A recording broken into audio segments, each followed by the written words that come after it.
Hello everyone, welcome back to my another mini blog. এখন সকাল সকাল আমি যখন স্নান টান করে উপরে আসলাম ব্রেকফাস্ট রেডি করার জন্য, তখন দেখলাম কি আমাদের পাড়াতে একটা সবজিওয়ালা দাদা এসছে। তো তার থেকে ঢেঁকি শাক নিয়েছি আর নিয়েছি হলো ভিন্ডি। আজকে হয়তো এটাই রান্না হবে, তবে এখন ব্রেকফাস্টের আয়োজন করতে হবে। তো চলো আগে ব্রেকফাস্টের রেডিটা করে নিই, তারপর না হয় বাকি সব কাজ।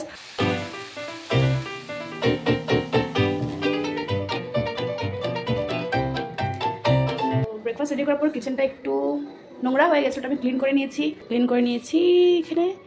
আর এই ঢেঁকি শাকগুলো আজকে নেওয়া হয়েছিল, সেখান থেকে আমি একদম সামনের দিকে ডগাগুলো কেটে নিয়েছি। এটা দিয়ে আমি করবো আজকে শস্য দিয়ে। আর এই যে ডাটাগুলো আছে, এগুলো আমি ঢেঁকি শাকের মতো করবো।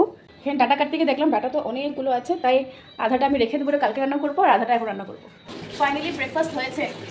ব্রেকফাস্ট শুধু না, বাড়ির কাজ শুধু না, সারাদিন শুধু বাসন ধোও আর বাসন ধোও, সারাদিনে এই কাজ।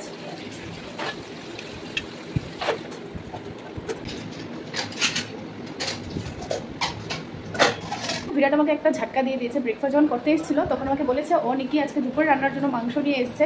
আর এদিকে যে আমি এত আয়োজন করে নিয়েছি, সেটার যে আমি কি করবো বুঝতে পারছি না। আমি যে কেন সকাল সকাল এইসব কাজ শেষ করতে গেছিলাম, আমার মাথা গরম হচ্ছে। উপায় নেই আমার কাছে, আর কোনো তাড়াতাড়ি করে কাজ করতে গেলেও এইসব সমস্যা হয়ে যায়। আমাকে বলেছিল আমি যা মাংস এনেছি এক বেলার জন্য রান্না করবে, কারণ কি বিরাট আর আমি দুজনে রাত্রে কিছু খাই না। এটা আমরা অনেকদিন ধরে করছি, প্রায় 2 মাস হয়ে গেছে আমরা এরকমই করছি, আমরা রাতে কোনো কিছু খাই না। মাংসটাকে 2 রকম করে রান্না করব। এই একটা ভাগ এটা করব আমি একটু আলু দিয়ে ঝোল দিয়ে যেভাবে সবসময় করি, আর এই আরেকটা ভাগ এটা করব আমি একটু সেদ্ধ টাইপের। বিরাট একটু মশলা ছাড়া খেতে ভালোবাসে, তো ট্রাই করবো আজকে। প্রথমবার জানি না কীভাবে হবে।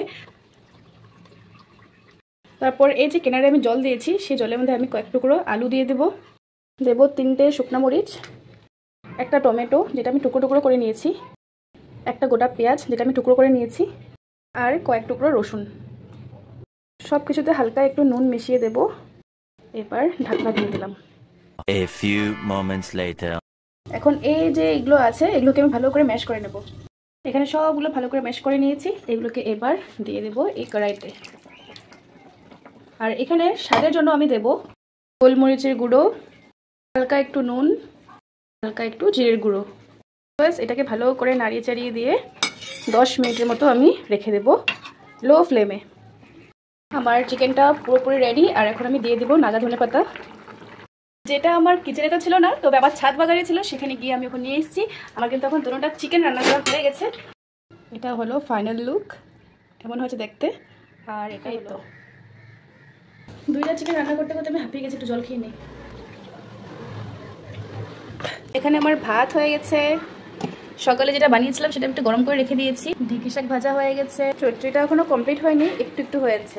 আর এরই মধ্যে বিরাট উপরে এসে ওর খাওয়াটা নিয়ে ও নিচের রুমে চলে গেছে, ওখানে খাওয়া দাওয়া করবে। তারপরে ওখানে থালটা রেখে ও কাজে চলে যাবে। ওর থেকে আজকে আর রিভিউ নেওয়া হবে না আমার, তবে আমি খেয়ে কিন্তু আমার রান্নার রিভিউটা তোমাদের দেবো। আর আমার রান্না আমার ভালোই লাগে। চলো খাওয়া দাওয়া তো হয়ে গেছে, এবার মুখ টুক ধুয়ে নিয়েছি। একটু সাজুগুজু করতে করতে তোমাদের বলে দিই চলো আজকের আমার রান্নাটা কেমন হয়েছে। আর সাজুগুজু মানে আমার হাজবেন্ড খাওয়া দাওয়া করে কাজে চলে গেছিলো, আমার কাজে থেকে ফিরে যদি আমাকে এই অবস্থায় দেখে কত ভালো লাগবে না বলো। তো একটু যদি টিপটপ হয়ে থাকি তাহলে ওর আমাকে দেখে একটু খুশি লাগবে। তো চলো রেডি হতে তোমাদের বলি। আমি আজকে রান্না করেছিলাম 4 রকমের জিনিস। একটা হলো চিকেন কারি, আরেকটা হলো নাগা স্টাইল চিকেন, আরেকটা হলো ঢেঁকি শাকের আগাগুলো দিয়ে একটা চচ্চড়ি, আরেকটা হলো ঢেঁকি শাকের ডাটাগুলো দিয়ে আলু দিয়ে একটা ঢেঁকি শাক যেভাবে বানায় সেমনটা। তো আমি এটাকে ঢেঁকি শাকে বলছি। এখন কথা হলো খেতে কেমন হয়েছে। যেটা আমি ঢেঁকির শাকটা করেছিলাম সেটাতে এতটুক নুন বেশি হয়েছিল, আর যেটা চচ্চড়ি করেছিলাম সেটাতে এতটুক নুন কম হয়েছিল। তারপর করেছিলাম চিকেন কারি, যেটা অসাধারণ হয়েছিল। আর যেটা নাগা স্টাইলের চিকেনটা ছিল সেটা খেয়ে তো আমার তো অনেক ভালো লেগেছে।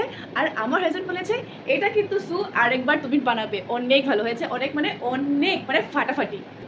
ফার্স্ট ট্রাইতে এত ভালো রিভিউ পাবো সেটা আমার জানা ছিল না, কিন্তু সত্যি আমি নিজে খেয়েও বুঝেছি এটা অনেক ভালো ছিল। এদিকে আমি রেডি সেডি হয়ে আমার হাজবেন্ডের জন্য অপেক্ষা করছি। আর তোমরা আজকে কমেন্টে বলবে আমার ভিডিওটা কেমন লেগেছে। তো চলো আজকের মতো টাটা।